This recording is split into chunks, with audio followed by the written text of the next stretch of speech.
Likutei Sichos, Chelik Yud Dalet, that's volume 14, the second Sicha for Parshas Re'eh. First of all, in order to better follow the Sicha and better understand it, I would suggest that you take a few moments to examine, to review the following psukim. Number one, of course, in our Parsha, chapter 13, verse 5. In Parshas Eikev, chapter 11, verse 22. Again in Parshas Eikev, chapter 10, verse 20. And then in Va'eschanon, chapter 4, verse 4. Take a moment, pause, and examine these psukim.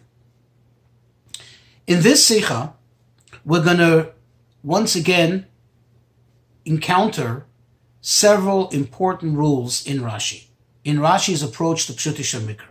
Number one, the fact that Rashi explains something, usually he would explain it in the first place which it is problematic. Meaning, if the same word appears somewhere in the Torah, Rashi won't wait for the second encounter in order to explain it. If he does so, that tells us that in the first place perhaps it was understood, whereas in the second place it requires some explanation. Another interesting klal is that Rashi's pirush is seamless, meaning that it has to be consistent all over the Torah. Rashi won't explain the same thing in one place in such a manner and in another place explain it differently, unless of course there's a reason which is required by the Pshutei Shemikra on the spot. Another rule, Rashi, when he brings his pirush, usually brings it from a source. He got it from somewhere.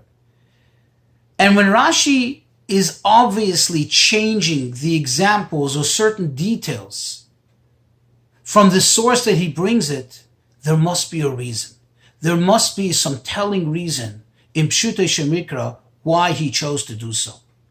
And another interesting klal is even the order in which Rashi brings the examples also can be very telling.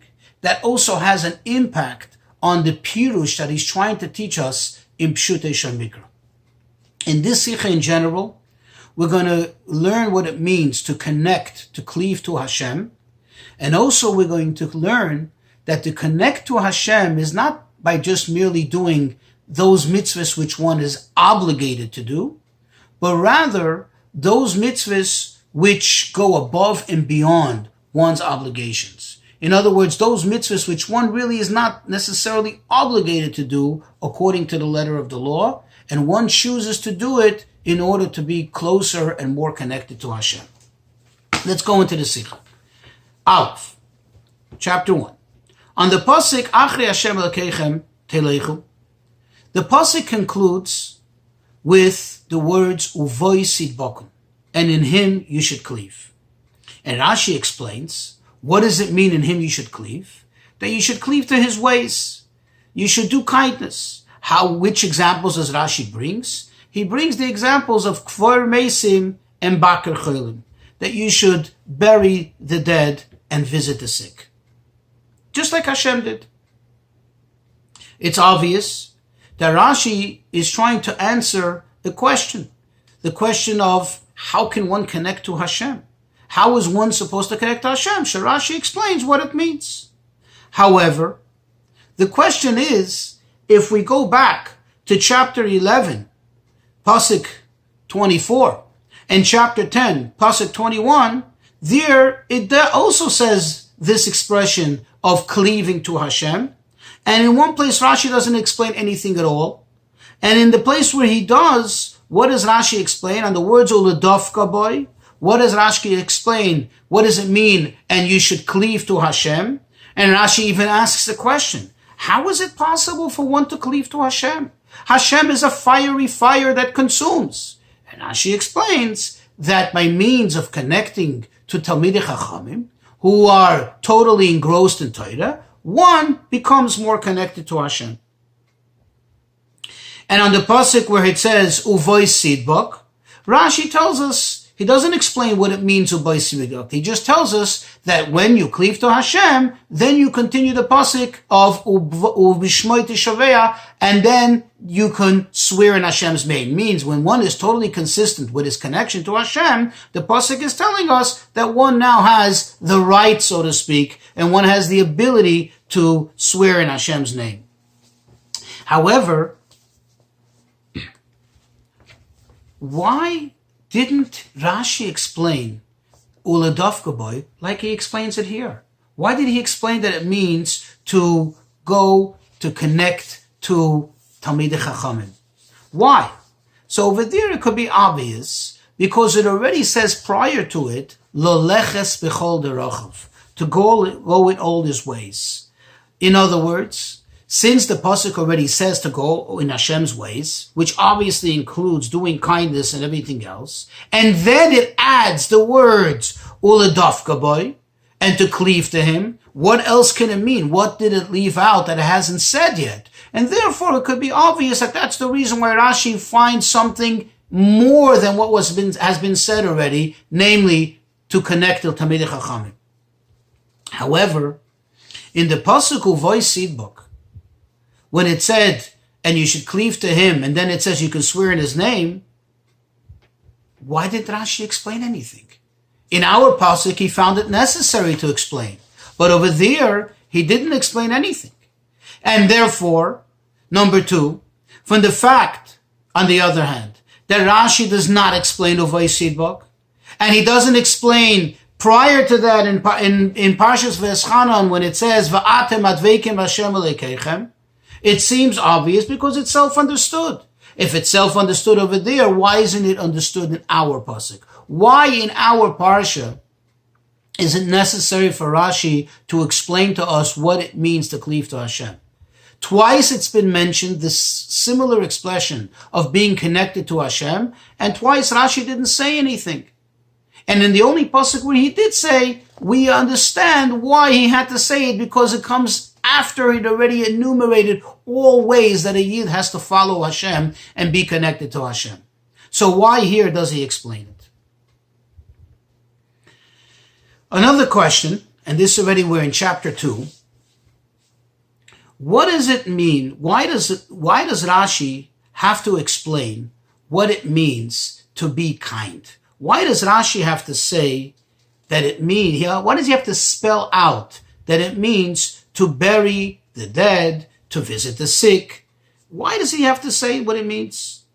In other places, the other place where Rashi explained to go in Hashem's ways means to do kindness, he didn't spell it out.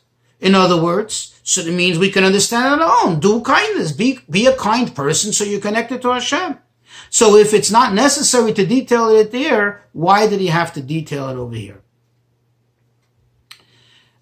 Another question. Why didn't Rashi just merely tell us that gemilus chasodim, that doing kindness is doing kindness with one's money?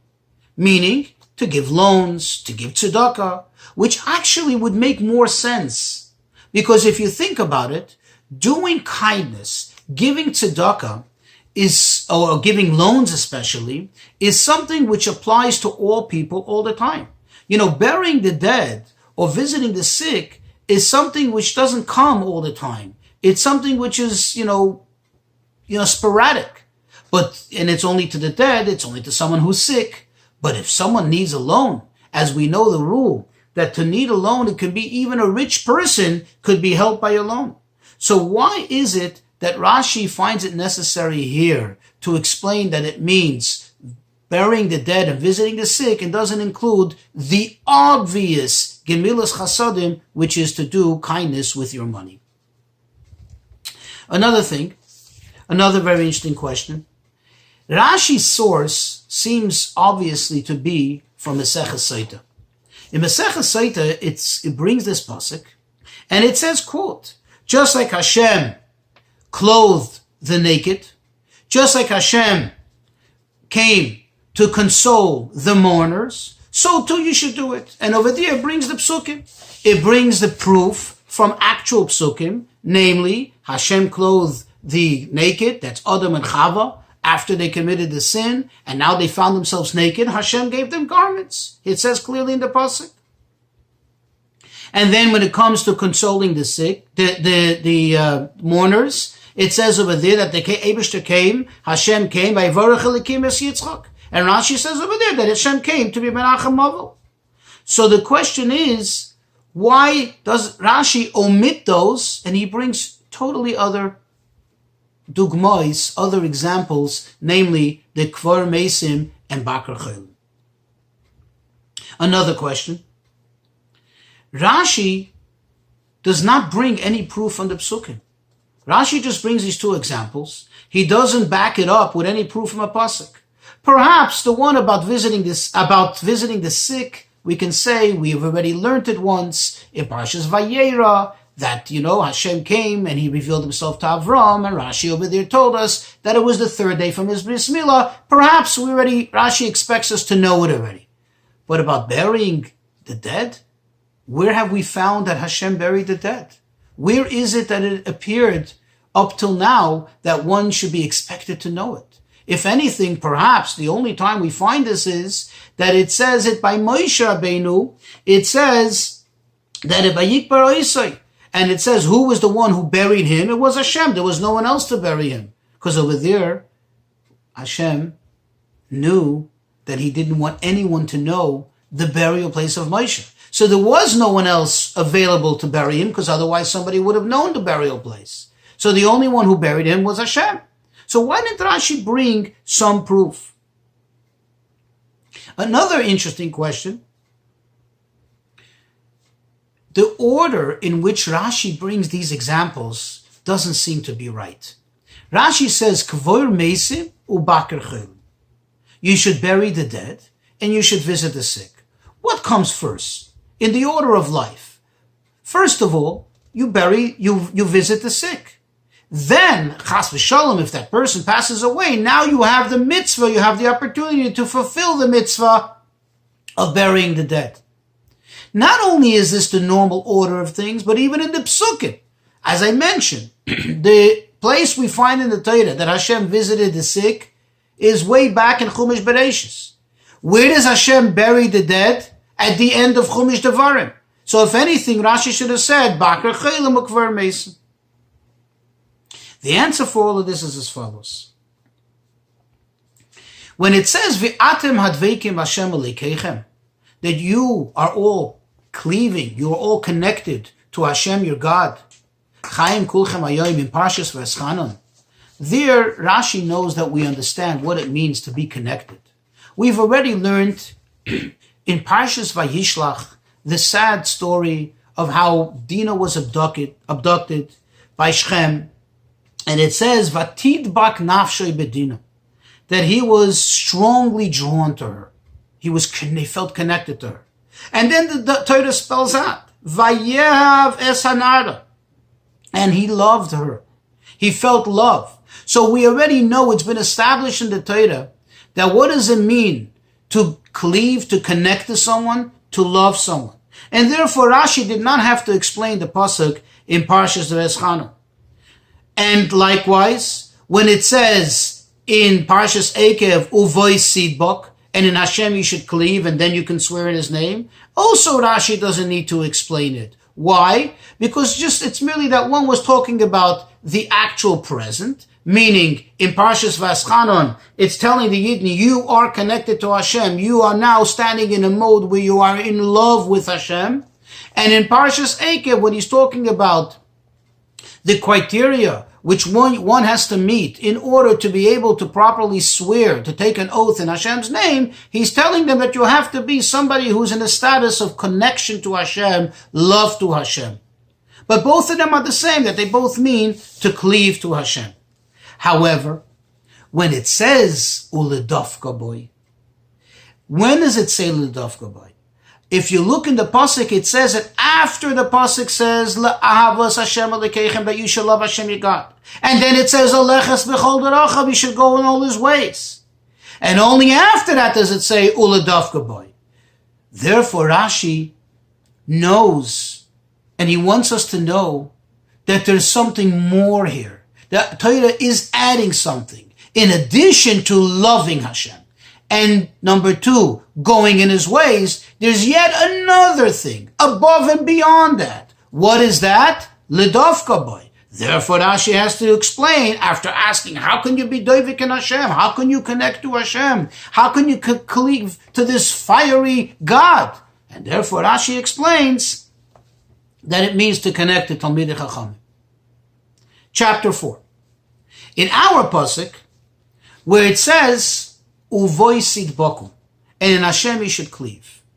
Let's look at the context. What's going on over here? What is the subject that's being discussed? What's the matter here? Over here it discusses the Navi HaSheker, a false prophet who comes and tries to sway the Yidden away from Hashem. And Hashem tells us, listen, don't think that this is real. Even though it seems like Hashem gave him certain powers, and in some ways he seems convincing, he seems compelling, you should know that it's kiminase Hashem alikeichem eschem, that Hashem is only testing you to see if you really love Hashem and if you're really connected to him.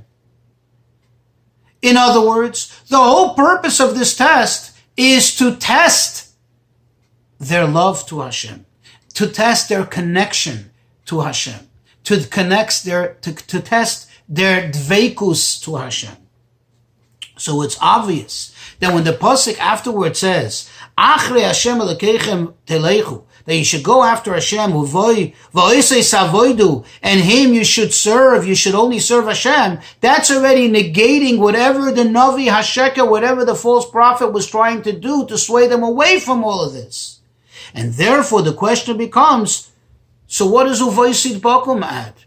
And you should cleave to Hashem, quote unquote. What does that add to the words going after Hashem, following in Hashem's ways, loving Hashem? What else could it mean? And therefore, we know that it cannot mean merely to just go in Hashem's ways, okay, or to love Hashem, because that's the whole purpose of this test. That was proven by the fact that you're not following the false prophet. So obviously, it means something more than that.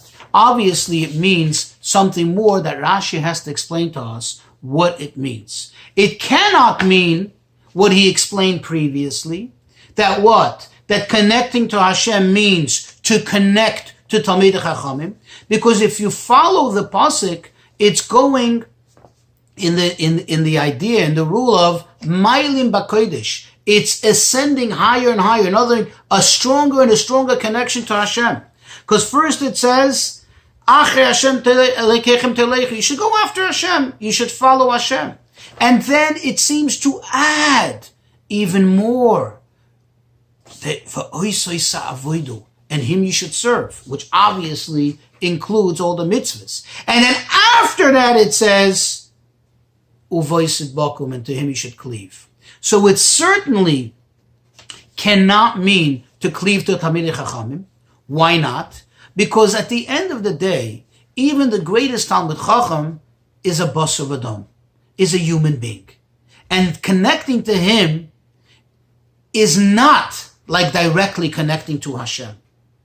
And therefore it cannot be greater than one's connection to Hashem, namely doing the mitzvahs and following in Hashem's ways. So it's clear from the pasuk that when it says, in addition to everything it already had said, to cleave to Hashem, that it means something more, something spectacularly more than what has been said already.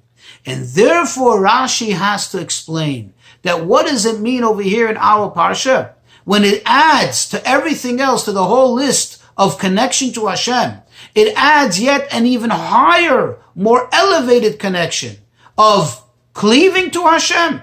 What does it mean? It has to mean to go in Hashem's ways, to do kindness like Hashem did kindness, to do gemilus chasadim the way Hashem did it. That makes you connected in an extra special way. And that's what helps us understand how Rashi chose, or why he chose to explain it the way he explained it. And this is in chapter 5. Since we just established that the Torah is adding an even greater connection than just merely following in Hashem's ways, doing Torah and mitzvahs. The Torah adds yet another level of uvoisid bakum. So it must be that this is referring to something which is not an absolute obligation. This is something which is above obligation. If I may, there is like the letter of the law, and then there is the beyond the letter of the law. And this is something which we find that Hashem did, so to speak, even when he was not obligated to do. In other words, Rashi spells out such things that if you look at the circumstance, if you look at the time and place, so to speak, you'll understand that it was such type of things that Hashem was not obligated to do. In other words, it could have been done through someone else. And typically when a mitzvah can be done by someone else and can be taken care of very well, then you don't have an obligation. That's not included in the 613 mitzvahs. That's not included in quote unquote going in Hashem's ways. This is something special. This is an extra special connection. Hashem did it in a special way, and you too, if you emulate this, you're also doing it in a special way, thus a special connection to Hashem. In the visiting the sick was by Avrohom Avinu. Avrohom Avinu had many friends. We know that he had friends who helped him, who participated in his bris. So certainly he wasn't absolutely lonely and he didn't need that one more visitor, Hashem should come. And yet, what do we find? That Hashem came and visited him, even though it wasn't absolutely necessary. And likewise with the burial. The Rebbe establishes that contrary to what we thought, that this perhaps is referring to the burial of Moshe. No, this is the burial of Aaron HaKohen. Aaron HaKohen had already passed away. Aaron HaKohen, when he passed away, who was present? Hashem, Elazar, his son, who now became the Kohen Gadol, and Moshe Rabbeinu, who was the Kohen Gadol. True, Elazar and Moshe were not able to partake in the burial. Why not? Because Elazar is now the Kohen Gadol, and we know that although a Kohen is supposed to be mitame to his next of kin, which is obviously his father, but that's a regular Kohen, not a Kohen Gadol. That's true. And Moshe Rabbeinu had the status of Kohen Gadol when they were dedicating the trading for the Mishkan, but once a Kohen Gadol, always a Kohen Gadol. And therefore, they could not bury him. But anybody else could have, and anybody else would have. If only the word would have been put out that Aaron HaKohen needs a burial, certainly every Yid would have been happy to participate in this special mitzvah. But what do we find? That Hashem took it upon himself. Hashem was the one who took this mitzvah on himself to bury Aaron. And that is something voluntary. That's beyond necessity. That's beyond obligation. Now we can also understand, and here's chapter 6, why Rashi did not explain Gemilas Chasadim to mean Gemilas Chasadim with your money. Because that is an obligation. One doesn't have a choice. One does not, if somebody needs the help, you have an obligation to go and do it. The Torah tells you in Kesef Tal V'Sami, if somebody needs a loan, you have to go out and give it to him. So Rashi could not consider that. And likewise, the two examples from the Gemara, which is Rashi's source. You remember the example of clothing the naked. Well, who else was there? It was Adam and Chava and Hashem. The animals couldn't have provided clothing for them. So it's obvious that Hashem had, so to speak, no other choice but to take care of business.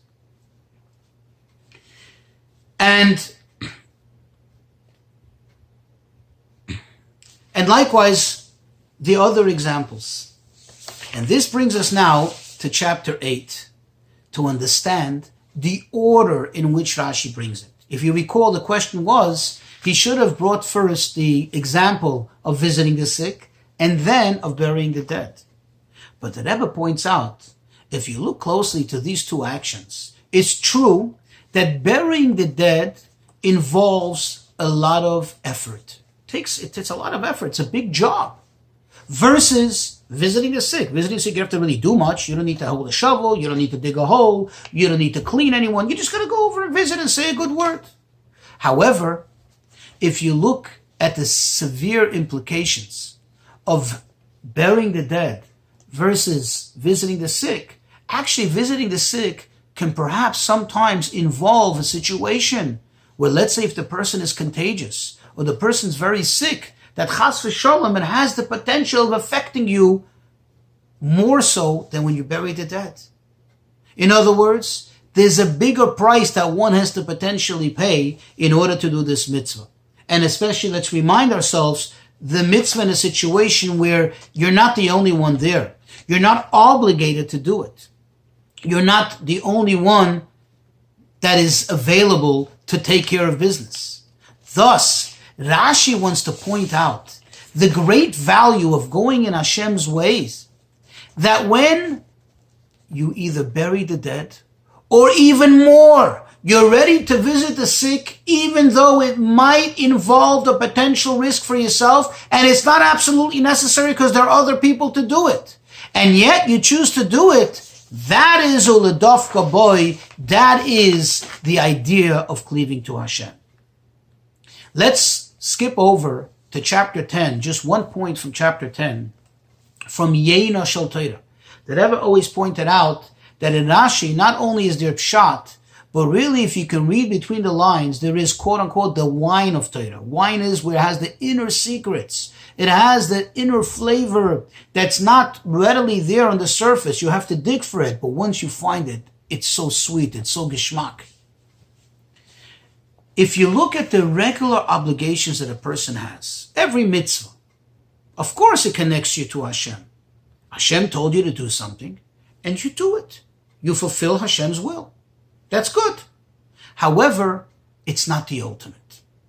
You're not yet strongly connected, cleaving to Hashem. Why? Because when you fulfill an obligation, a commandment that you are commanded, that means that you exist. You are something. You have been commanded, and you, the person, are now implementing it. You are now fulfilling your obligation. There's a much higher level. Uledofka boy. To connect, to cleave to Hashem. You go beyond. It's not only about you and about fulfilling your obligation. You are so connected to Hashem. You are so in tune with Hashem's ways that you do above and beyond, just like Hashem does above and beyond. And the Rebbe brings an example from the Baal Shem Tov. The Baal Shem Tov says that a shade, what is a shade? When a person moves his hand on a day that the sun is shining, you create a shade. You don't have to make the shade. It happens automatically. When you move your hand, automatically the shade on the ground, the image on the ground moves. When you walk, it automatically happens. You don't have to do anything extra. The same thing is when a person is connected to Hashem and he is so in tune with Hashem, he automatically does above and beyond. It's not just about what I'm obligated to do. I do because it's not I am doing. It's being done. It happens to be being done through me. But I am so connected to Hashem, it's almost like Hashem is doing it, and therefore I am reacting like the shade. I am, so to speak, the implements through which it's happening.